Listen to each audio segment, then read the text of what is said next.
Alright, let me ask you something.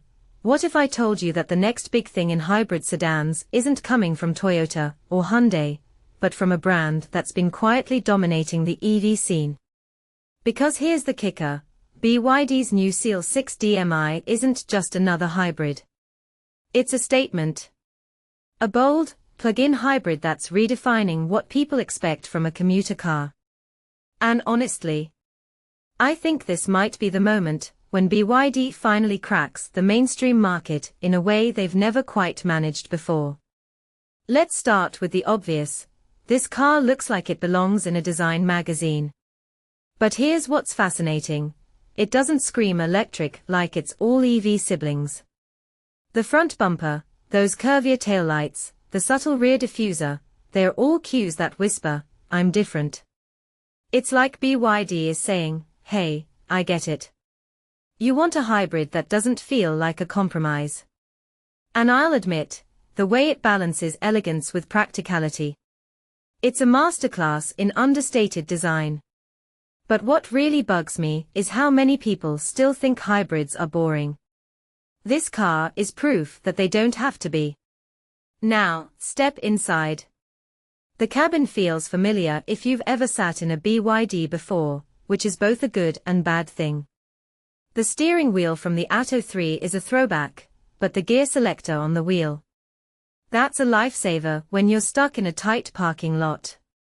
But here's the catch. The 8.8-inch driver's display is a bit of a nightmare.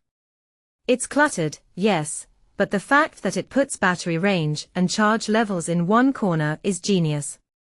You don't have to hunt for info when you're trying to decide if you can make it to the next charging station.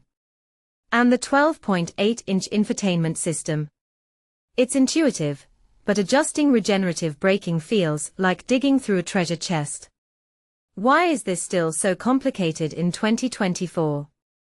It's like car manufacturers are still playing catch-up with user experience.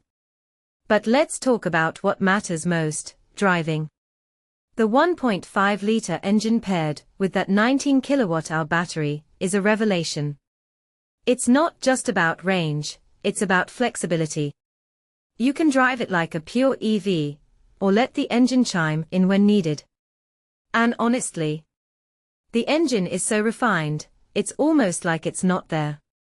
The vibrations are deadened, the noise is muted. It's the kind of engineering that makes you forget you're in a hybrid. But here's the twist, the steering feels a bit numb. It's not terrible, but it's not going to make you feel like a track driver either. Which, honestly, is fine. This car isn't about thrills. It's about getting you from point A to B without breaking the bank. And then there's the fuel economy. Oh, the fuel economy.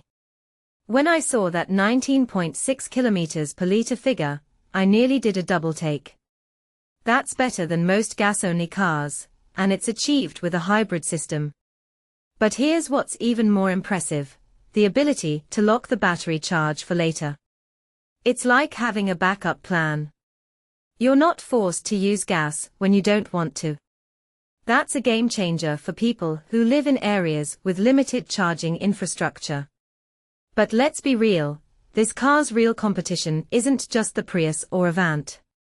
It's the entire concept of hybrid as a compromise. BYD is selling a future where you don't have to choose between electric and gas. And I think that's the real threat here. Now, price-wise, it's right in the ballpark. At $202,000, it's slightly pricier than the Avante, but almost neck and neck with the Prius.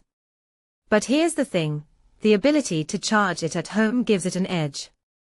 You're not just buying a car, you're buying a lifestyle. And for people who want to minimize fuel costs without fully committing to an EV, this is the sweet spot. But what's really interesting is the broader picture. BYD isn't just selling cars, they are selling a vision of the future where hybrids aren't obsolete.